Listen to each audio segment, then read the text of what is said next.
mereka yang tahu isi hati hamba. Allah Subhanahu wa ta'ala mengetahui siapa yang lebih pandai bersyukur. Sehingga Allah katakan di bagian akhir ayat, "Alaihissallahu bi'a'lama bisyakirin." Bukankah Allah yang paling tahu siapa yang lebih pandai bersyukur? Apakah kalian, wahai orang musyrikin, yang merasa lebih unggul dari sisi status sosial, ataukah kaum muslimin yang kalian sebut sebagai du'afa dan orang-orang miskin, kalian menolak Nabi Muhammad SAW? Sementara du'afa ini mau menerima Rasulullah SAW.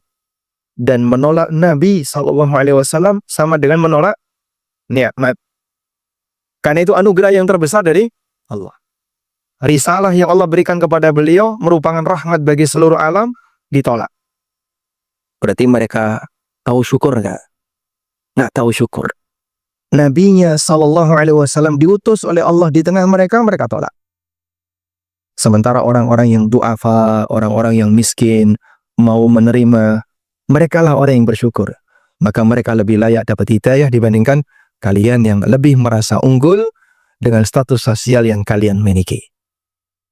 Makanya di ayat yang lain Allah Subhanahu wa ta'ala menyebut orang yang menolak Nabi SAW sebagai manusia yang menolak nikmat. Allah Ta'ala berfirman, "Alam tara ilal ladzina baddalu ni'matallahi kufran wa ahallu qaumahum daral bawar." Tahukah kamu mengenai keberadaan orang yang baddalu ni'matallah, yang mengganti nikmat Allah kufran dengan kekufuran? Mengganti nikmat Allah dengan kekufuran artinya tidak mau mensyukuri nikmat Allah, menolak nikmat Allah. Sehingga kehadiran Nabi SAW di tengah mereka, mereka nggak mau menerimanya. Maka ketika mereka nggak mau menerimanya, Allah kasihkan nikmat itu kepada yang lain. Sehingga dalam tafsir Ibnu Katsir rahimahullah, ketika beliau menjelaskan surat Al-An'am ayat 53 yang tadi dibaca oleh Imam, beliau mengatakan, "Wa dzalika anna Rasulullah sallallahu alaihi wasallam kana ghalibu man ittaba'ahu fi awwalil bi'tsah du'afa an-nasi minar rijali wan nisa wal abid wal ima." Dulu di awal dakwah Nabi SAW, dominan yang mau nerima itu orang-orang lemah, termasuk para budak, baik laki maupun perempuan. Itu yang mau nerima.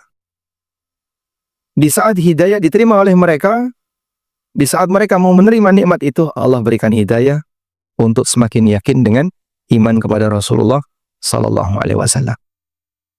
Baik, di masa belakangan, seperti yang kita tahu, mungkin ada banyak fenomena orang yang menolak kajian, menolak ceramah, dan seterusnya.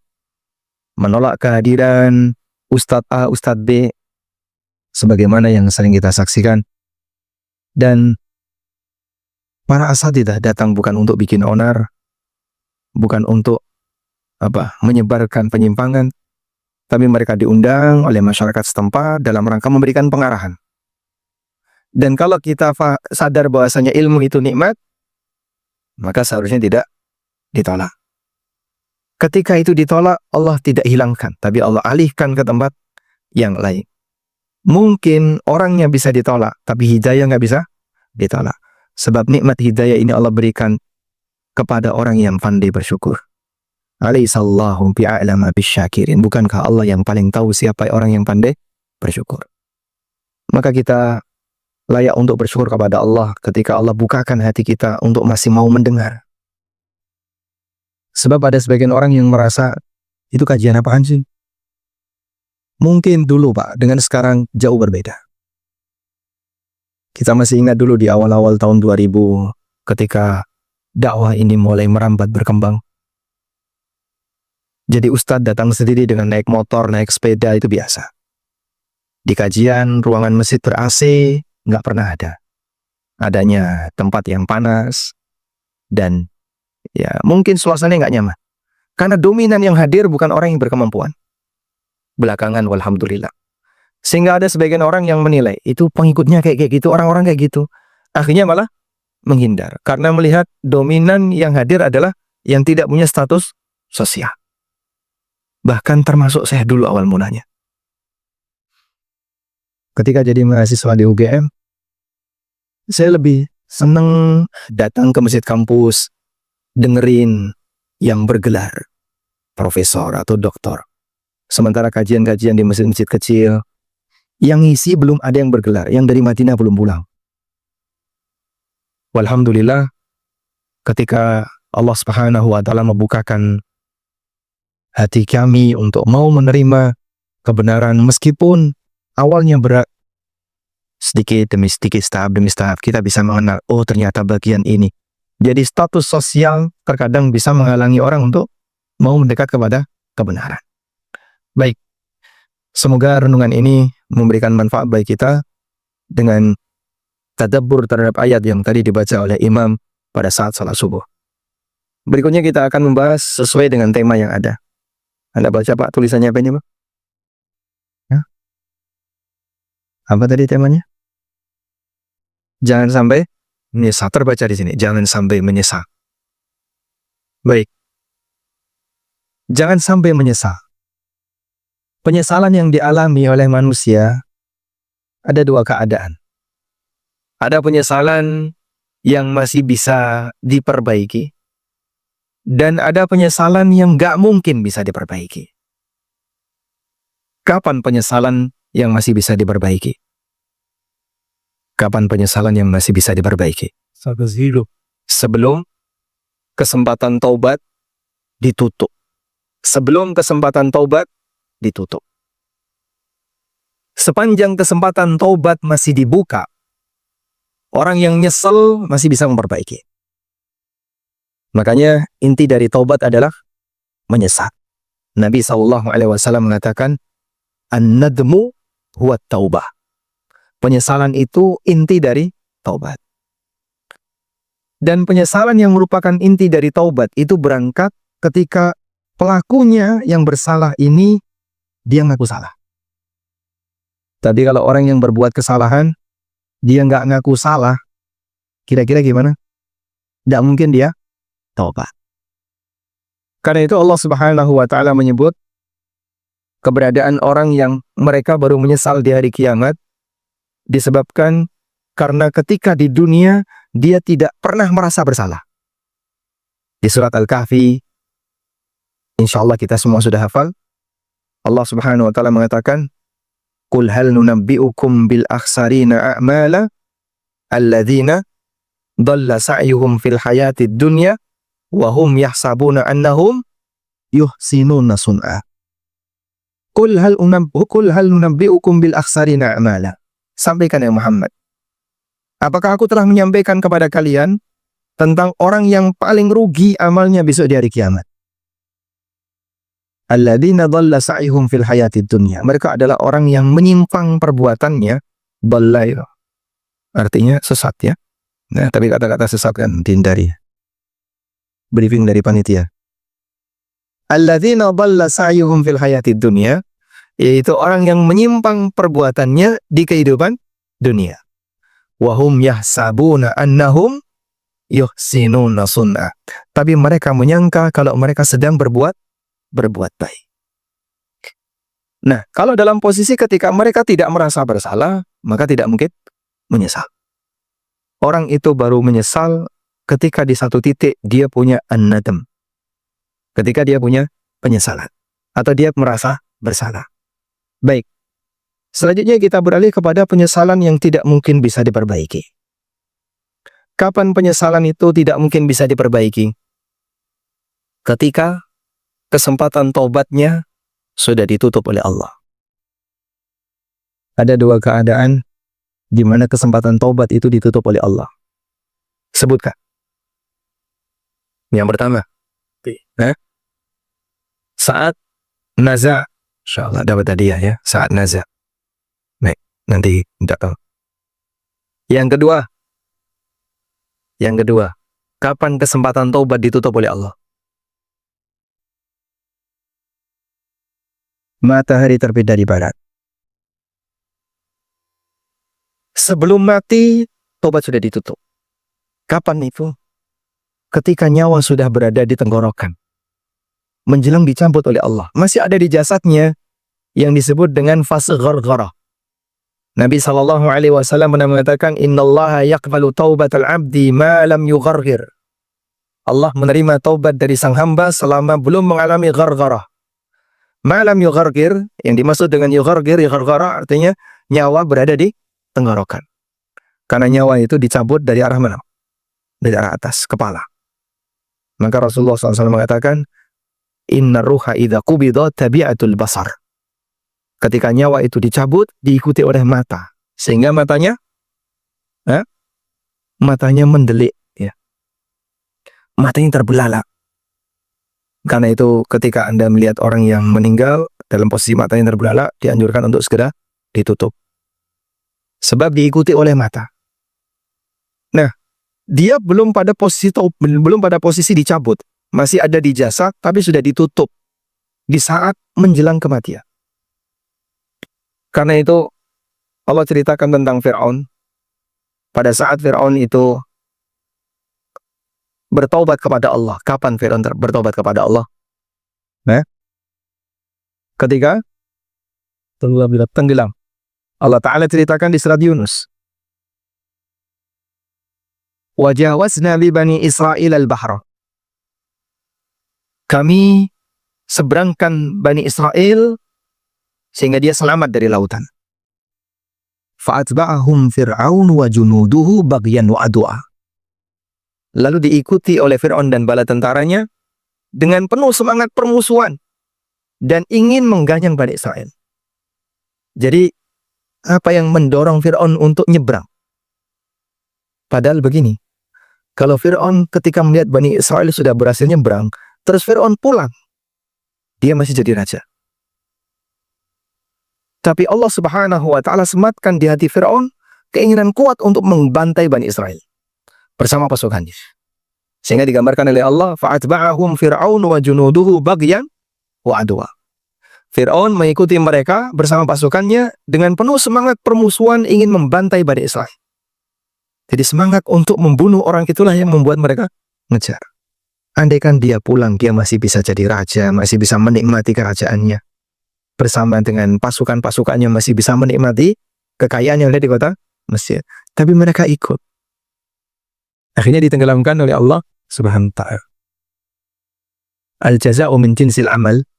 Balasan itu sejenis dengan amal. Dulu Fir'aun ini membantai semua anak laki-lakinya Bani Israel. Sehingga yang ditinggal perempuan.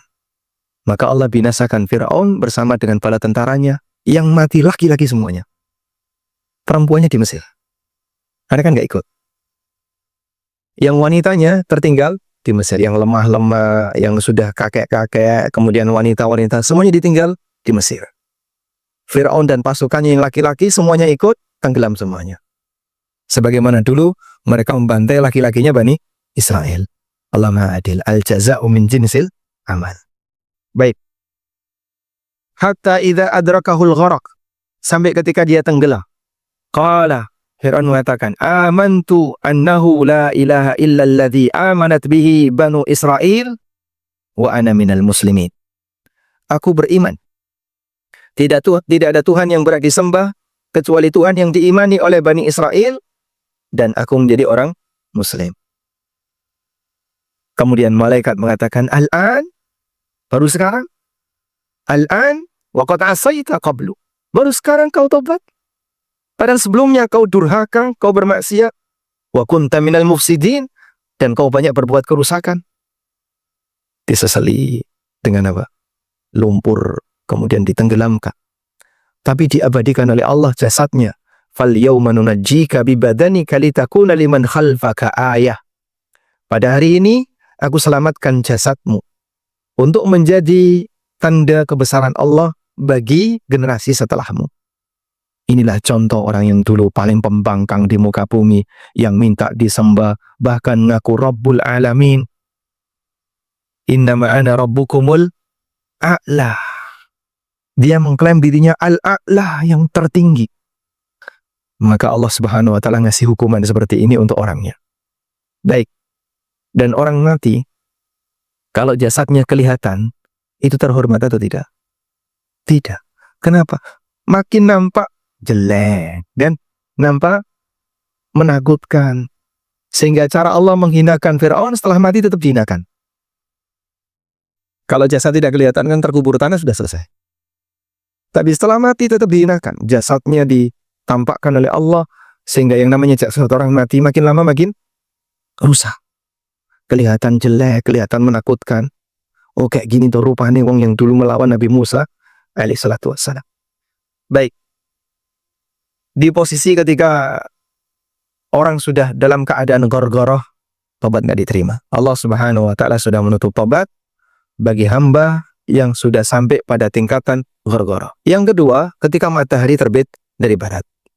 Rasulullah Sallallahu Alaihi Wasallam pernah mengatakan, la tanqati'ul hijrah hatta tanqati'at taubah. Hijrah tidak akan pernah putus sampai tobat itu putus. Wala tanqati'ut taubah hatta tatlu'a syamsu min maghribiha.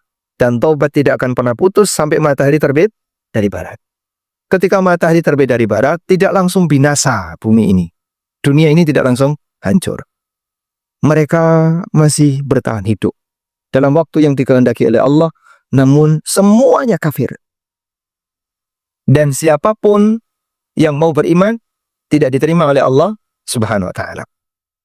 Karena itu, di kesempatan pada saat Allah Subhanahu wa Ta'ala masih menerima taubat kita, di mana Allah Subhanahu wa Ta'ala memberikan kita kesempatan untuk beraktivitas normal. Kalaupun Anda menyesal dengan aneka kesalahan, atau kita menyesal dengan aneka kesalahan yang kita lakukan, masih ada kesempatan untuk perbaikan, yaitu dengan bertobat. Dan penyesalan yang masih di waktu yang diizinkan bisa menghapus dosa. Karena dengan taubat, kata Nabi SAW, orang yang bertaubat, maka sebagaimana dia tidak pernah berdosa. At-taibu minadz-dzambi kaman la dzamba lahu. Orang yang bertobat dari perbuatan dosa sebagaimana orang yang tidak punya dosa yang sudah dia taubati. Baik. Selanjutnya kita akan melihat beberapa cerita yang Allah sebutkan dalam Al-Quran mengenai penyesalan penduduk neraka. Bagaimana Al-Quran menggambarkan penyesalan penduduk neraka. Peristiwa ini sudah terjadi atau belum? Belum. Tapi pasti akan terjadi. Karena seperti inilah nanti kalimat penyesalan yang akan mereka sampaikan pada saat mereka dimasukkan oleh Allah Subhanahu wa Ta'ala ke dalam neraka. Kita akan lihat di antaranya. Yang pertama, mereka semuanya menyesal ingin kembali ke dunia. Sebagaimana yang Allah Subhanahu wa Ta'ala firmankan di surat Al-Fajr, yaqulu ya laitani qaddamtu li hayati. Yaqulu ya laitani qaddamtu li hayati. Mereka mengatakan, ya laitani, celakalah aku, qaddamtu li hayati. Andaikan dulu aku menyiapkan di masa aku hidup. Di saat mereka berada di yaumil qiyamah, di akhir-akhir, mereka mengatakan, qaddamtu li hayati, ya laitani qaddamtu li. Semua orang akan mengalami itu. Saya, Anda, dan semua orang akan mengalami itu. Semua yang menyesal, kenapa dulu tidak persiapan maksimal ketika masih hidup. Anka wizra alladhi anqadha dhahrak. Allah katakan, wa wada'na anka wizra. Kami hilangkan dosa darimu.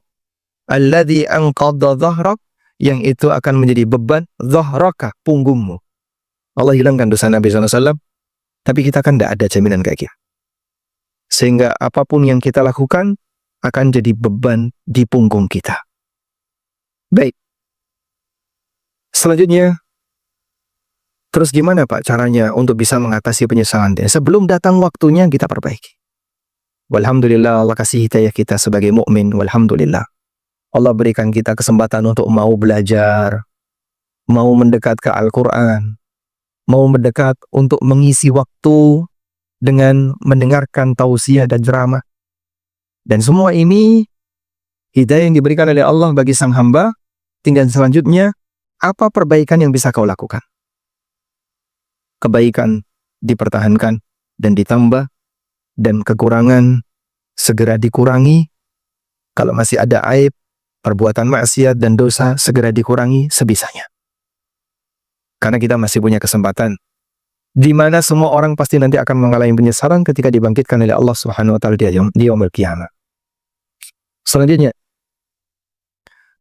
penyesalan yang dialami oleh orang munafik, di mana mereka tidak bisa mengejar orang yang beriman disebabkan cahayanya dipadamkan oleh Allah Subhanahu wa taala. Allah taala berfirman, "Yauma yaqulul munafiquna wal munafiqatu lil ladzina amanu."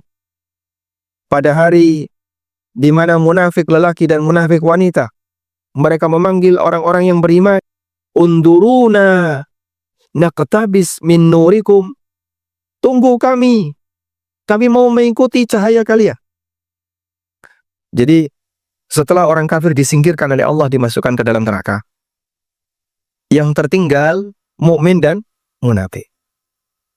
Allah berikan suasana gelap gulita. Pak, kok bisa gelap, Pak? Katanya matahari didekatkan 1 mil.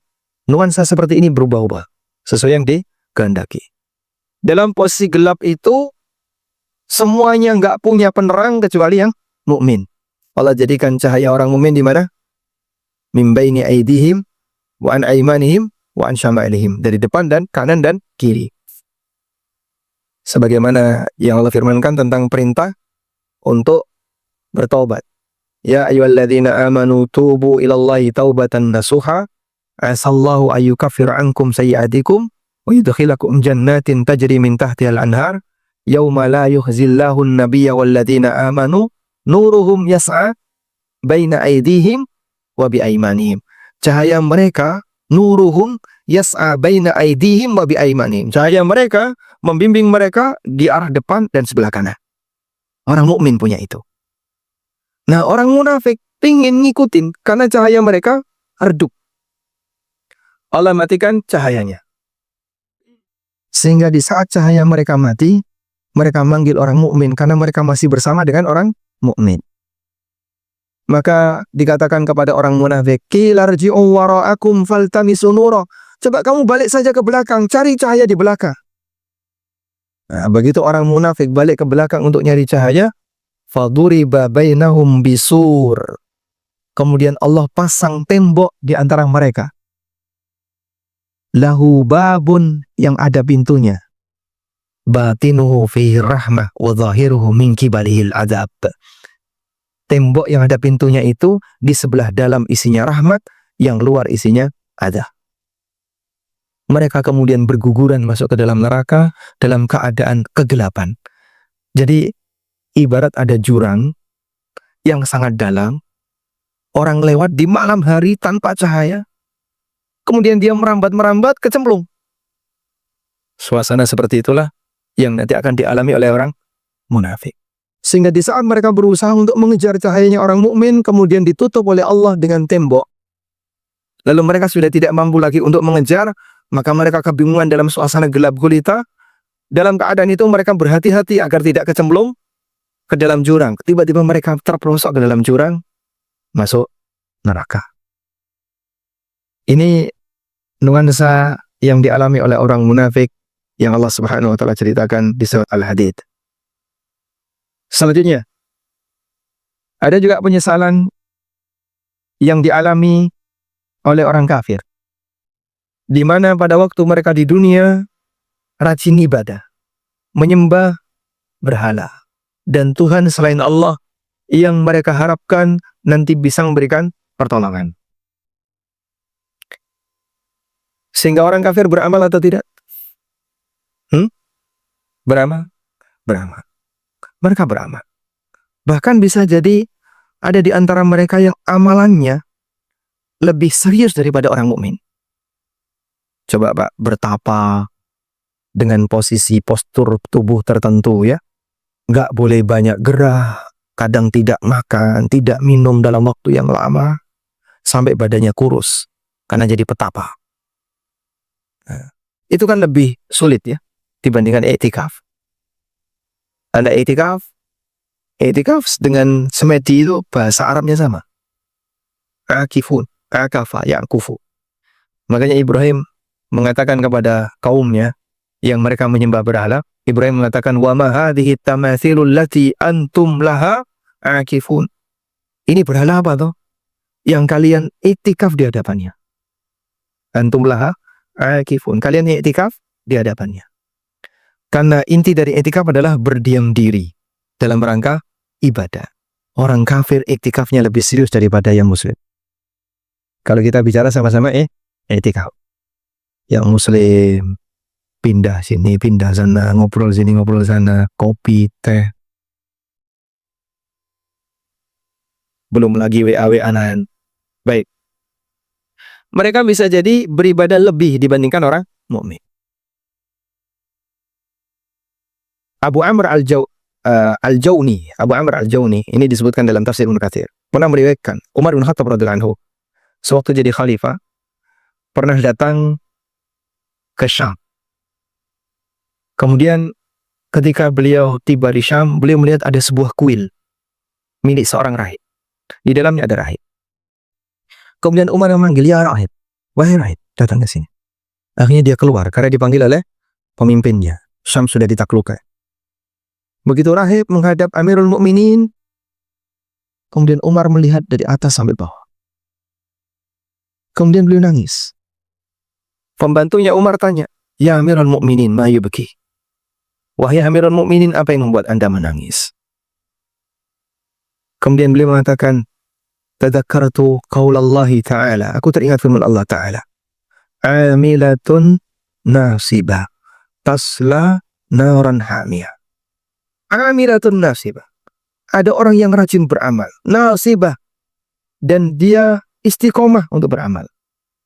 Nasibah itu menancapkan dirinya untuk beramal. Artinya istiqomah. Gak pernah putus dia beramal. Tapi gimana Pak? Tasla naran hamiyah. Masuk ke dalam neraka. Jadi si rahib ini kurus, kering, gak terawat. Karena banyak ibadah. Tapi ujungnya apa? Neraka. Karena itu Allah Subhanahu wa taala berikan gambaran. Walladzina kafaru a'maluhum kasarabim biqi'at. Walladzina kafaru a'maluhum kasarabim biqi'atin. Yahsabuhu adh-dham'anu ma'a. Orang-orang kafir itu dalam menghadapi amalan mereka, kata Allah, kasarabin biqi'ah, seperti fata morgana yang ada di padang pasir. Yahsabuhu adh-dham'anu ma'a, orang yang kehausan menyangka itu air. Sehingga coba bayangin gini, Pak. Orang yang kehausan berada di satu titik tertentu. Dia berada di padang pasir nyari air, nggak ada. Kemudian dia melihat di kejauhan, itu kayaknya ada sungai di kejauhan. Udah, kira-kira dia kejar atau diam saja? Dia kejar. Saat dia kejar, tambah tenaga nggak? Tambah tenaga. Ayo kita tambah tenaga. Kita berusaha sekuat tenaga. Sehingga makin capek. Udah kehausan, dalam kondisi sangat capek, melihat fata morgana, dikejar. Begitu dia kejar, dalam posisi dia makin capek, hatta idza ja'ahu lam yajidhu syai'an. Sampai ketika dia tiba di sana, dia nggak dapat apa-apa. Lu kok nggak ada? Kok nggak ada apa-apa? Padahal mereka sudah berusaha untuk mengejar, mereka sudah berusaha untuk capek, sudah nambah tenaga. Tapi sampai sana, nggak dapat apa-apa. Wa wajadallaha indah. Yang dijumpai adalah Allah yang akan menghisapnya.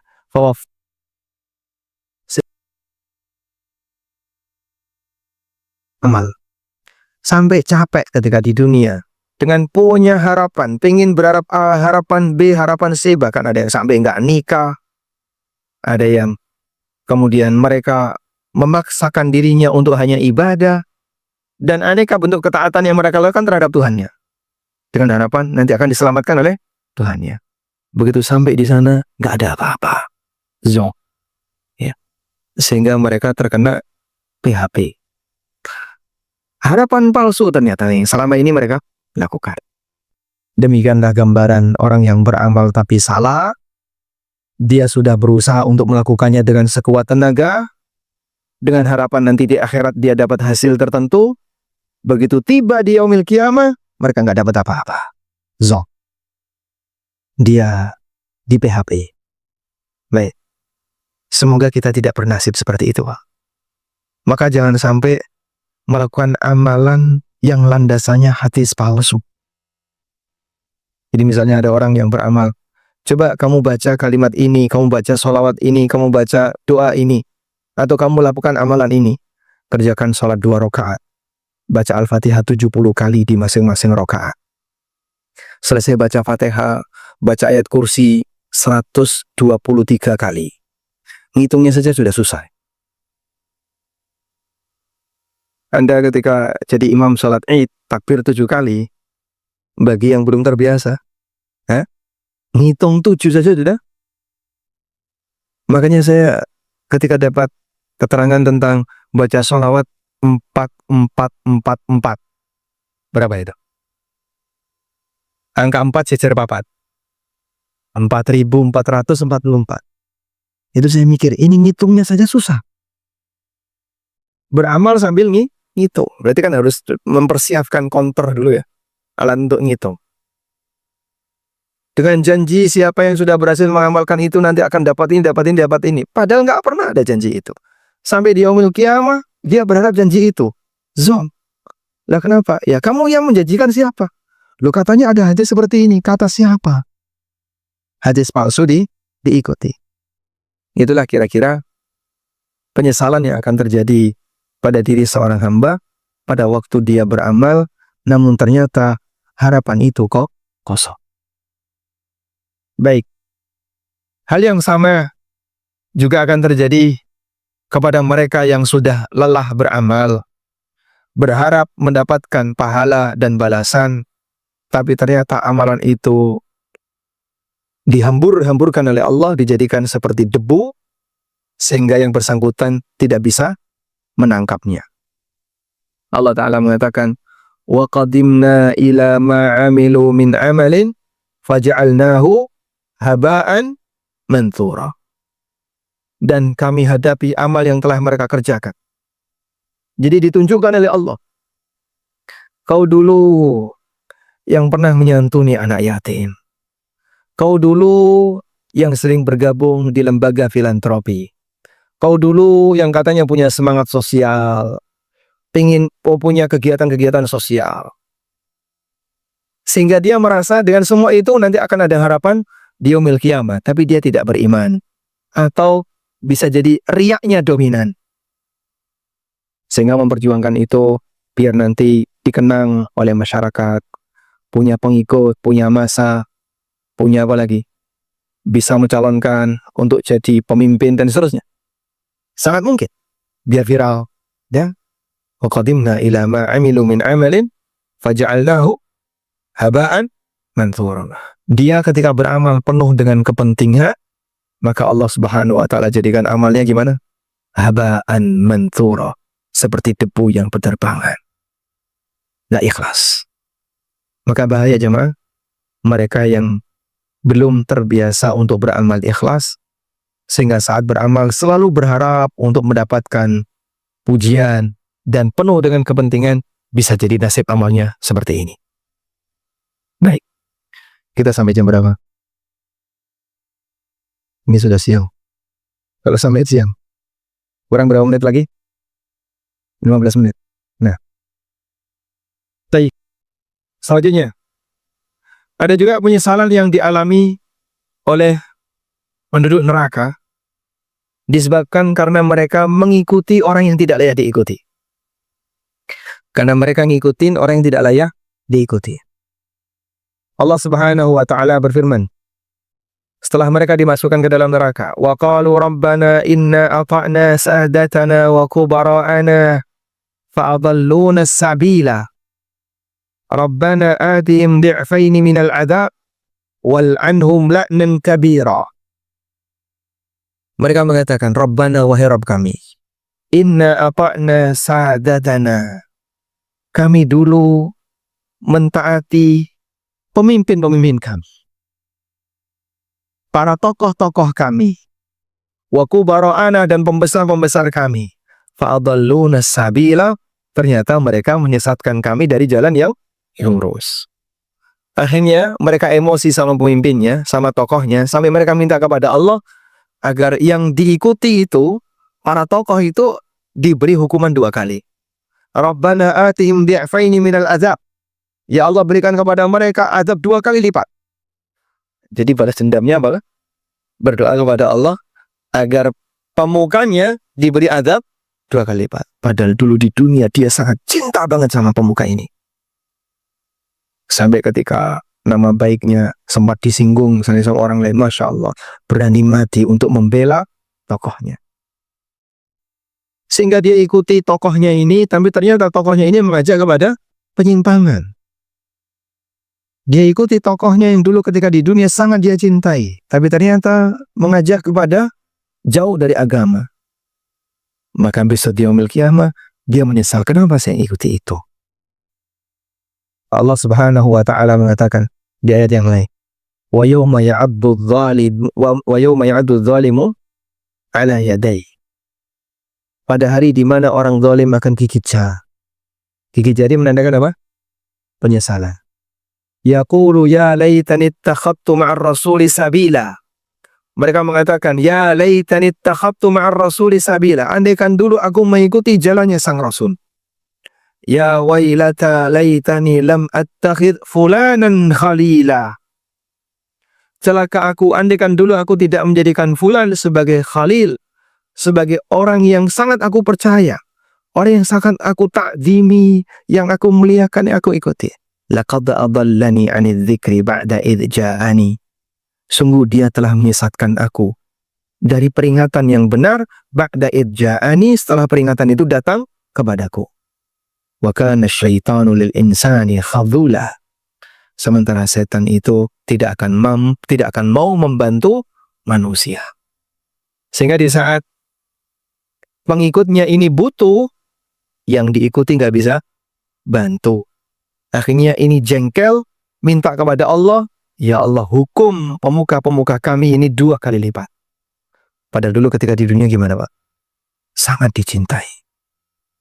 Tapi di akhirat jadi orang yang sangat dimusuhi. Di akhirat jadi orang yang sangat dimusuhi. Karena itulah kecintaan pengikut kepada imamnya, tokohnya, hanya akan diabadikan oleh Allah jika didasari karena takwa. Sehingga gurunya ngajak dia untuk bertakwa, dan pengikutnya ngikuti gurunya untuk bertakwa. Di saat itulah Allah abadikan rasa cinta itu, sehingga di yaumil qiyamah mereka bisa saling menyelamatkan satu dengan yang lain melalui proses syafaat yang dikehendaki oleh Allah Ta'ala. Mengikuti Nabi SAW salah satu sebab untuk dapat syafaat beliau. Sehingga ketika sang hamba melakukan tajridul ittiba, berusaha untuk semaksimal mungkin mengikuti Rasulullah SAW, maka dia punya peluang untuk dapat syafaat dari beliau.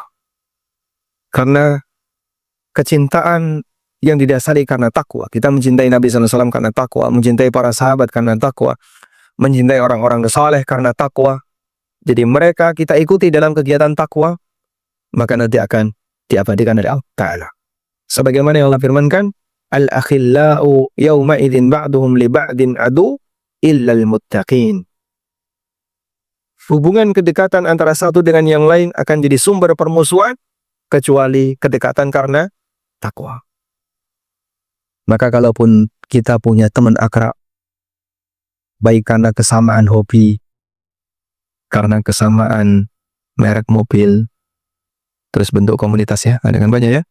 Nah, merek mobilnya sama, bikin komunitas. Karena kesamaan A, karena kesamaan B, tolong dipertimbangkan. Semua hubungan kedekatan itu akan menjadi penyesalan di hari kiamat, kecuali yang dilatar belakangi takwa, bukan dilatar belakangi hobi atau dilatar belakangi kesamaan merek kendaraan. Baik, wallahu ta'ala a'lam. Kemudian ada sebuah pernyataan yang terakhir ya, berkaitan dengan kegiatan kita dalam belajar dan mengajar.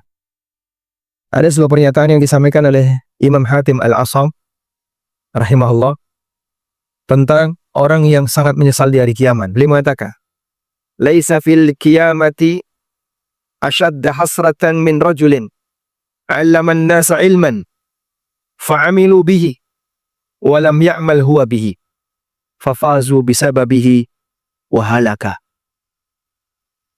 Orang yang paling besar penyesalannya besok di hari kiamat adalah orang yang mengajarkan ilmu kepada masyarakat. Lalu masyarakat itu mengamalkan ilmu tersebut sementara dia sendiri tidak mengamalkannya. Maka masyarakat mendapatkan keberhasilan sementara dia celaka. Ibnul Jauzi rahimahullah, di majelis beliau itu banyak sekali orang yang nangis tobat. Beliau pernah menyampaikan pengalaman beliau di kitab Sayyidul Khatir, bahwa di majelisnya beliau ada ribuan orang yang ikut dan ratusan yang tobat. Tapi beliau sendiri ketakutan. Sampai beliau pernah menyampaikan kalimat sebagai berikut. Ya Rabbi, kalau besok di hari kiamat kau masukkan para peserta majelisku ke dalam surga, sementara kau masukkan aku ke dalam neraka, jangan kau beritahu mereka kalau aku di neraka. Beliau sampai punya ketakutan seperti itu. Andaikan aku celaka, jamaahmu berhasil, jamaahmu bisa masuk surga, tapi kamu sendiri masuk neraka. Andaikan terjadi seperti itu, jangan kau beritahukan kalau aku di neraka.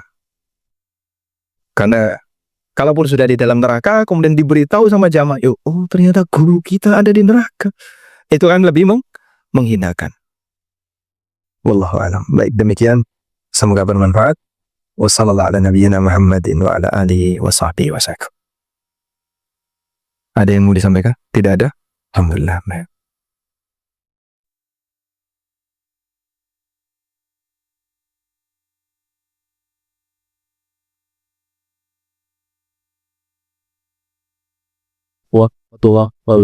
Waalaikumsalam warahmatullahi wabarakatuh. Manusia itu tidak pernah lepas dari dosa musuh. Perubahannya Adam berdosa. Maka itu menghalangi kita untuk bertobat besar. Karena tobat itu tidak melaksanakan kesalahan yang kita lakukan. Itu adalah dosa. Waalaikumsalam warahmatullahi wabarakatuh. Manusia tidak akan pernah lepas dari dosa karena kita tidak masuk. Dan posisi manusia yang tidak pernah lepas dari dosa, maka dia punya kesempatan amal, yaitu taubat. Ketika dia tidak bertaubat, maka ketika dia tidak pernah berdosa, maka dia tidak punya kesempatan untuk taubat. Karena dia tidak pernah merasa menyesal dengan perbuatan yang dia lakukan. Dia tahu dirinya tidak berdosa. Begitu? Oleh karena itu, justru ketika Allah Subhanahu wa taala jadikan orang mukmin itu berbuat dosa, Allah berikan kesempatan bagi yang bersangkutan agar punya amalan taubat. Bahkan disebutkan dalam sebuah riwayat, Nabi SAW pernah mengatakan, "Laulam tudhnibu," andaikan kalian tidak pernah berbuat salah, tidak pernah berbuat dosa, "akhsha an asabakum asyaddu min dhalika." Aku khawatir akan menimpa kalian perbuatan maksiat yang lebih parah daripada itu. Apa itu? Ujub. Itu adalah ujub. Dan karena ujub itulah orang merasa dia berjasa di hadapan Allah dengan ibadahnya. Dia merasa berjasa di hadapan Allah dengan ketaatannya. Siapa yang makhluk yang paling ujub dan baru ditampakkan oleh Allah setelah Allah menciptakan makhluk yang lain? Ya? Iblis. Iblis beribadah kepada Allah dengan sangat rajin padahal dia jin. Iblis jin atau malaikat?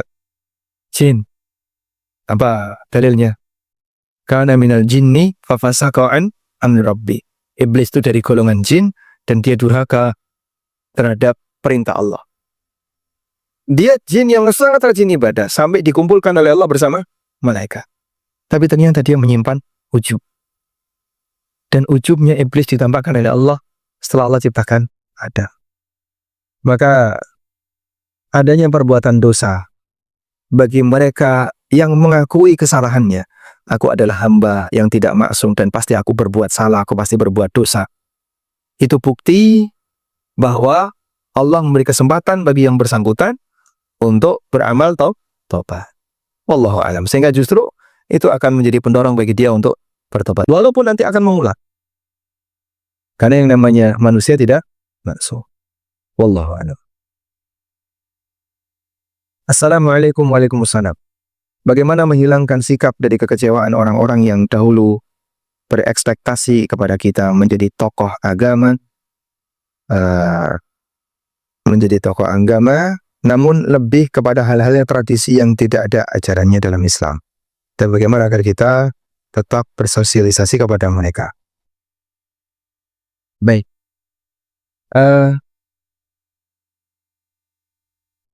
Pertama begini, jadi kita belajar itu untuk siapa? Untuk diri kita. Ya. Awalnya adalah untuk diri kita, bukan untuk menilai orang lain. Pertama itu. Sehingga saat Anda belajar, mengenal A, mengenal B, mengenal C, agar aku mengamalkan itu, sehingga aku bisa selamat. Tahapan berikutnya adalah kita berusaha untuk menularkan kebaikan ini kepada orang terdekat. Keluarga kita, istri dan anak-anak, orang tua, dan seterusnya.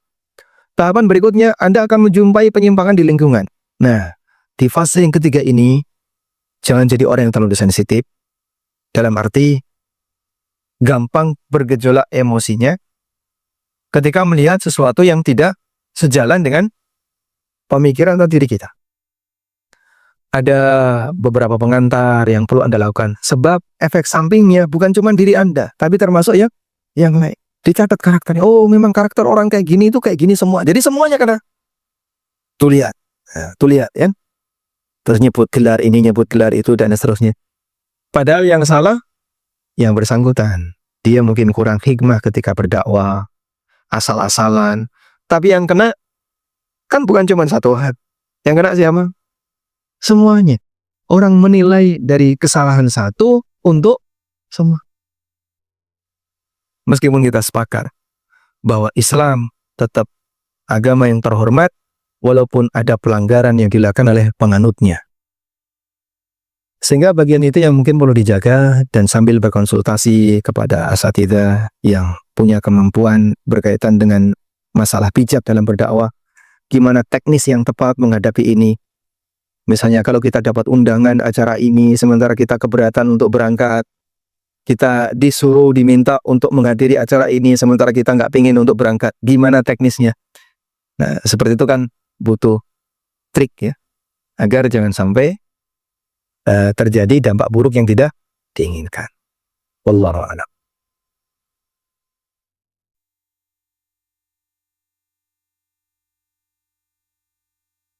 Bagaimana ketika apabila kita selalu terjatuh dalam ke dalam dosa, lalu taubat, dosa lagi lalu taubat, dan seterusnya. Bagaimana hukum taubat itu? Manusiawi. Karena Anda tidak ngasuh. Sehingga berbuat dosa, taubat. Berbuat dosa, taubat. Handalah radhiyallahu anhu pernah menyampaikan kepada Abu Bakar, nafaqah Handalah. Handalah munafik. Abu Bakar terlihat. Wa ma bika, ada apa dengan kamu? Ketika aku di hadapan Rasulullah SAW, seolah-olah surga dan neraka ada di depanku. Bisa nangis, bisa tobat, serius untuk beramal. Begitu pulang, ketemu keluarga, guyon sama istrinya, sama anaknya, di kebun, lupa semuanya. Orang Ansor kalau sudah di kebun, ya beraktivitas sebagaimana para petani pada umumnya. Sudah lupa semuanya. Sehingga saya merasa, kok gak sama antara aku di depan Nabi SAW dengan aku di tempat yang jauh dari beliau. Maka beliau khawatir, jangan ini kemunafikan. Di majelis ilmu mungkin Anda bisa nunduk, Anda bisa tampak seperti orang soleh. Begitu di mall, sama atau beda? Berubah. Itulah manusia. Lalu kemudian Abu Bakar bersama Handalah lapor kepada Nabi SAW. Kemudian beliau menyampaikan, laulam tudhnibu, andaikan kalian tidak pernah berbuat dosa. Maka Allah Subhanahu wa taala, la ahlakumullah, Allah akan membinasakan kalian semuanya. Kemudian Allah gantikan dengan generasi yang baru, yudhnibun wa yatubun, yang mereka berbuat dosa lalu mereka taubat, berbuat dosa lagi kemudian taubat lagi. Sebab ketika seorang mukmin itu tidak maksum, dia punya kesempatan untuk beramal amal taubat. Dia punya kesempatan untuk yuhibbul mutatahhirin. Allah mencintai orang yang banyak bertobat dan orang yang suka bersuci.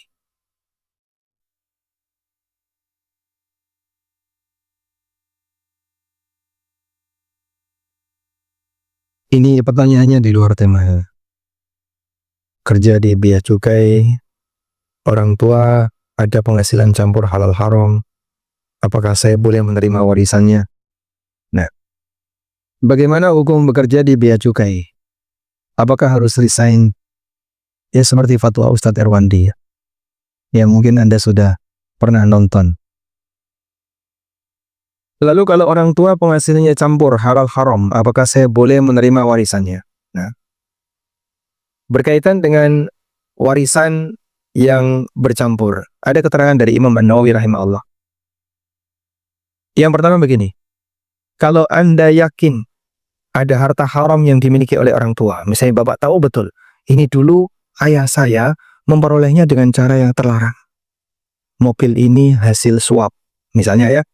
Bapak ketika masih menjabat, ada orang yang ngasih hadiah mobil agar beliau mau ACC A, ACC B. Sehingga Anda tahu betul, ini mobil hasil suap. Maka mobil ini nggak boleh jadi warisan. Harus dikeluarkan. Dan mereka memiliki kaidah, innal mauta la yutayyibul khabitha. Innal mauta la yutayyibul khabitha. Kematian itu tidak bisa membuat yang haram jadi halal. Kematian tidak bisa membuat yang haram jadi halal. Sehingga harta haram dimiliki si A, lalu si A mati, maka harta haram ini tidak berubah jadi hartanya syubhat. Dan Anda nggak tahu. Tapi Bapak selama kerja, ya beliau kerja sebagai A, sebagai B, mungkin ASN, yang kadang ada campuran-campuran, sebagaimana informasi yang Anda dapatkan. Tapi Anda nggak tahu bagian mana. Jika Anda tidak tahu, maka hukum asalnya halal. Yang ketiga, apabila bercampur dan Anda bisa memisahkan. Bapak dulu pernah kerja di lembaga ribawi selama 5 tahun. Dari situ beliau dapat ini, dapat ini, dapat ini. Waalaikumsalam. Saya pedagang makanan, sudah berdagang atau catering 3 tahun. Salah satu pelanggan saya adalah non-muslim dan bermuamalah atau jual beli dengan mereka, termasuk menyediakan makan untuk ibadah mereka. Bagaimana status jual beli saya secara syar'i? Apakah halal atau haram? Bagaimana saya harus bersikap kepada mereka? Iya. Nah, mungkin agak rumit karena dia pelanggan Anda, namun kegiatan dia campur, kadang kegiatan duniawi dan kadang kegiatan agama. Ya, mungkin perlu ditegasi sehingga sampaikan kepada yang bersangkutan, untuk kegiatan non-agama saya bisa layani, tapi untuk kegiatan agama saya belum bisa layani. Sehingga nanti konsumen silakan milih. Ya sudah, saya tak pindah semuanya saja. Anda kehilangan konsumen. Siap nggak kira-kira? Ya. Berat kayaknya. Berat ya? Baik. Atau mungkin yang bersangkutan coba Bapak masuk Islam, nanti kegiatan agamanya saya ikut dukung gratis, nggak apa-apa. Ya, saya hanya bisa menyampaikan jawaban yang seperti ini ya, mau jawaban apa lagi? Cuman ya sedikit berat untuk dikerjakan. Karena apapun itu yang namanya jawaban pertanyaan dalam kurung fatwa, kalau bisa disebut fatwa, ya harus yang ideal. Tapi praktek di lapangan kan dikembalikan kepada pelaku. Ada salah satu jamaah kami yang bertanya, tapi beliau berharap dijawab boleh. Karena sudah pernah ada fatwa yang membolehkan. Jadi beliau bilang, boleh nggak saya ikuti fatwa ini? Kan ini sudah ada fatwa yang membolehkan. Lah, kalau saya bilang nggak boleh, gimana? Ya, andai kan orang berbuat salah, dan itu tanpa fatwa, dia tahu dia salah, dan itu tanpa fatwa, maka yang dosa satu, dia saja kan? Tapi ketika dia berbuat salah, dan sebelumnya minta fatwa, lalu yang dimintai fatwa ini merasa terdesak untuk mengatakan, ya sudahlah terserah, misalnya. Dia mengatakan, terserah. Sudah, yang dosa berapa? Lebih banyak. Maka mohon jangan diajak ustadz ini untuk berdosa. Ada banyak misalnya ibu-ibu yang safar tanpa mahram. Ustaz, kalau saya safar tanpa mahram nih, boleh nggak dengan alasan ini? Alasan ibu ya sekarang ya. Dengan penuh alasan. Ustaznya nggak tega kalau yang jalan nggak boleh. Ya, kalau seperti itu gimana lagi? Merasa bahasanya itu fatwa yang membolehkan. Akhirnya dilakukanlah dengan landasan sudah ada fatwa. Pikiran sebagian orang ternyata seperti itu. Bahwa produk bank ini sudah ada fatwanya. Ya.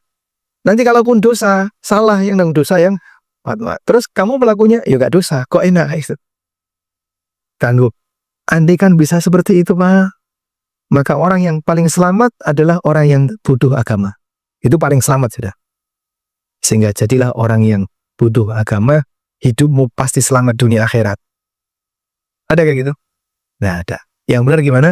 Motivasi untuk belajar. Wallahu a'lam. Apakah mendapat makan siang dari vendor atau rekan atau penyedia termasuk gratifikasi bila penyedia termasuk gratifikasi bila tidak boleh diterima karena tidak mungkin dibuang, dan bila ditolak rekan kantor akan berpandangan negatif karena menolak makanan yang sudah dibagikan. Baik. Jika Anda sudah mendapatkan gaji di perusahaan tempat Anda bekerja, lalu ada klien perusahaan itu atau vendor perusahaan itu, dan Anda dikasih makanan. Pertama, yang perlu diperhatikan adalah perusahaan tempat Anda kerja ini swasta atau milik negara. Kalau swasta, tinggal minta izin kepada atasan atau pemilik, selesai. Kalau pemiliknya mengizinkan, nggak apa-apa Pak. Kami mengizinkan karyawan kami kalau ada jamuan makan dari vendor, supplier, silahkan. Ya. Yang kedua, kalau itu milik negara, nah ini perlu diperketat. Aturan KPK itu sudah ideal. Jamuan untuk tamu, misalnya Anda datang inspeksi ke tempat A, ke tempat B, terus dikasih jamuan sebagai tamu yang mau bertugas audit, inspeksi, dan seterusnya. Sepanjang sifatnya jamuan normal, tidak masalah. Cuman misalnya teh, kopi itu kan normal ya. Nih.